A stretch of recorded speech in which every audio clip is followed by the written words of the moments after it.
Hai, Assalamualaikum warahmatullahi wabarakatuh. Kembali lagi bersama saya Asma Hilmiah Salsabila dari Universitas Al-Azhar Indonesia, Prodi Psikologi dengan nomor NIM 060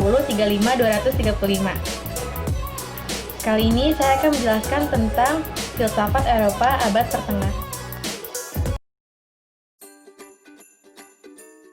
Augustinus lahir pada tanggal 13 November 354 di Tagaska, Numidia, sekarang disebut Algeria. Ayahnya Patricius adalah seorang pejabat pada Kekaisaran Romawi yang tetap kafir sampai kematiannya pada tahun 370.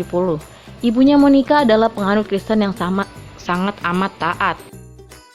Para ahli fikir saat itu tidak lagi memiliki kebebasan untuk berpikir. Apabila terdapat pemikiran-pemikiran yang bertentangan dengan ajaran gereja, orang yang mengemukakan akan mendapatkan hukuman berat.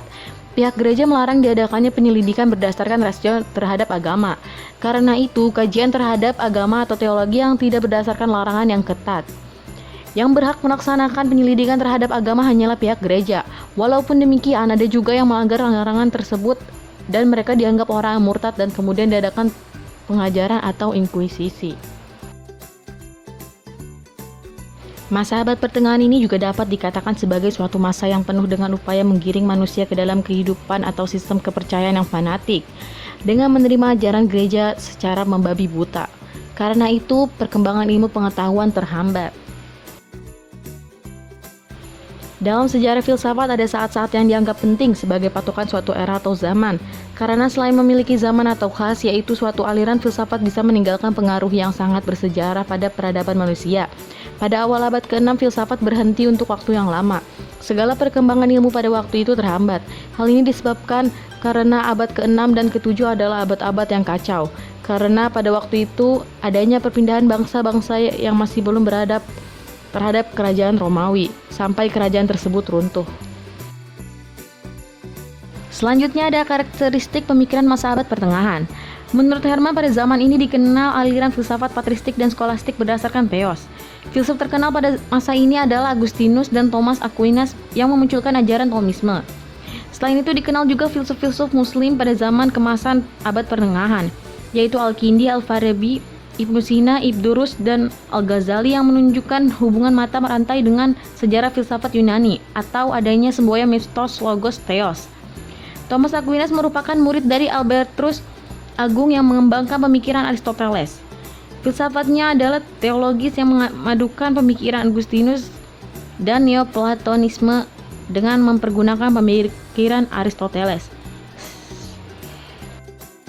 Sejarah filsafat abad pertengahan dibagi menjadi dua zaman atau periode.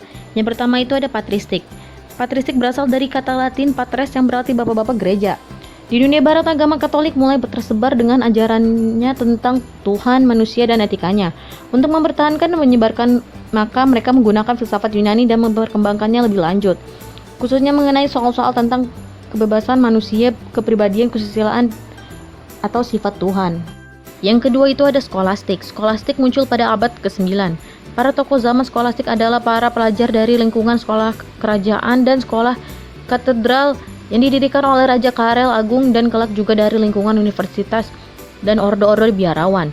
Dengan demikian, kata skolastik menunjukkan kepada suatu periode di abad pertengahan ketika banyak sekolah didirikan dan banyak pengajar ulung bermunculan.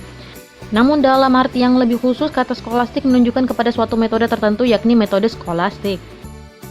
Memiliki periode. Yang pertama itu ada periode skolastik awal. Ditandai oleh pembentukan metode yang lahir karena hubungan yang rapat antara agama dan filsafat.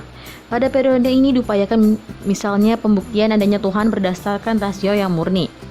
Jadi tanpa berdasarkan kitab suci atau Anselmus dan Canterbury. Selanjutnya, logika Aristoteles diterapkan pada semua bidang pengkajian ilmu pengetahuan dan metode skolastik dengan pro dan kontra memulai perkembangan atau Petrus Abailadrus pada abad ke-11 atau ke-12. Yang kedua ada periode puncak perkembangan skolastik.